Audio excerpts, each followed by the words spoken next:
My name is Bill Story, and welcome to this Olderhood podcast series called Going Through the Retirement Door Successfully.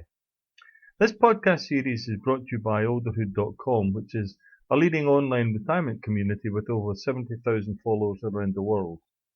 Olderhood is for people approaching retirement and for people already in retirement. This podcast is therefore appropriate for both pre-retirees and post-retirees. Our blog is called Olderhood, and we have several Facebook pages, LinkedIn, Pinterest, and Olderhood clubs around the world. We write our own articles and produce and host videos, podcasts, television shows. We also provide retirement coaching services and retirement readiness assessments.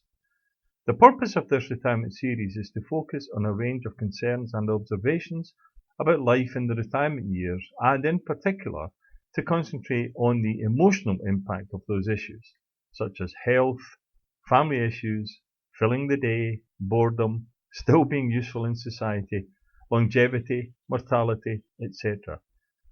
We don't provide formal financial advice, but obviously the psychological impact of money problems is a major component of retirement life. I hope you'll find our style of podcast more relaxed and casual. We're not newsreaders, but prefer to chat with our members in a more normal and comfortable fashion. Okay, enough said. Let's get started. This episode is titled Boredom in Retirement. The more I speak to people of my own age who are either in retirement or close to it, the more I realize that some of them, many of them, perhaps even most of them, have this paranoia about being bored with too little to do in their retirement years. When they had a full-time job, they had to go to their workplace every day, so they were forced to get up and get going. Now, with so much time in their hands, they have no external driving force pushing them along. Self-motivation takes on a much deeper meaning at this age than at any other time in their lives. People are controlled, you might say, within a structured social framework for all of their working lives. The framework has typically been designed and built by someone else, an entrepreneur in the capitalist system, a government in other systems.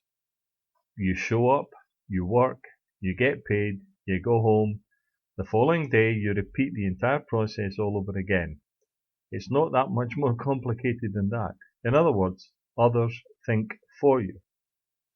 But now in retirement, it's your turn. You could decide to sit at home all day and read newspapers or books or watch TV or sleep. Yikes. On the other hand, you could make your own decisions about creating a new lifestyle. You could reinvent yourself, whatever that means. I detest that phrase. I think I'll turn myself into a lead guitarist with a rock band. Dream on. People talk about gardening, hobbies, travelling, spending more time with family, etc. when they enter retirement. Nothing wrong with any of those, to be honest. However, if you decide to start those things solely because you have the time now, then you will inevitably run out of interest at some point. You may also run out of steam as well. There has to be an inner peace of mind that what you are doing really does appeal to your character and your lifestyle. Yet, a common mistake many people make is to think that by starting something new, you're tied to it for the rest of your life. Not so. If you can say to yourself, I'm willing to give it a shot, and if it works out, then fine. But if after a period of time I discover that I don't really like it, then I won't beat myself up by saying I failed. I'll simply move on to something else. It really isn't any more complex than that. Studies show that the most troublesome issue in retirement is boredom. Not health, not money, just boredom. In fact, the increase in alcoholism in the retirement years, as is the case in many situations, is largely driven by being bored. The sudden feeling of emptiness experienced by the person who was very active in the workplace can be a serious problem. Many years ago, I knew a man in London who had just retired. He had been a big hitter in insurance for all his career, and clearly was not hurting financially. He had married late in life and had 2 sons, I think, in his late 40s, as I recall. Over lunch one day he told me about his plans to travel and take time to see places he had been in before but hadn't stayed long enough. He said, I'd been in Paris countless times, but I've never seen the Eiffel Tower up close. From a distance, of course, but not standing underneath it. We lost touch, mainly because he was no longer in the company I did business with. But I met him about 3 or 4 years later at a cocktail party. He had lots of grey hair and a beard and was dressed fairly casual. Needless to say, I asked how retirement was going, and he told me. He was divorced, living alone in a small apartment outside of London. He did his garden, he volunteered a day or two each week. He didn't travel at all. He never saw his sons. I am utterly bored, he said. I'd be just as well being dead. Wow. I realised this was serious and that perhaps I should move away, but I stayed and we talked for the next hour or so about life and retirement from his perspective. It was not fun. Retirement happiness will never be found if you force yourself to ask, are we having fun yet? You will be kidding yourself that this is the retirement lifestyle you always dreamed about. And as such, this is what you want to do for the rest of your life. Face the facts. You can't lie to yourself. Ask yourself this question.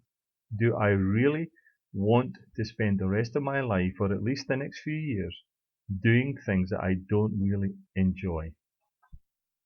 Here's today's takeaway. Boredom is one of those issues that some people refer to with humour, while others recognise it as a serious issue which can easily develop anxiety and even depression. It is not to be treated lightly, and if you feel that it's becoming more of a problem, then please seek professional help. Okay, that's it for this episode. Next time we'll chat about other specific issues and features of retirement life, and with any luck, we might be able to help you get through that door successfully. Contact me at bill@olderhood.com or visit our website at www.theolderhoodgroup.com. Bye for now. I'm Bill Story, now signing off. Take care.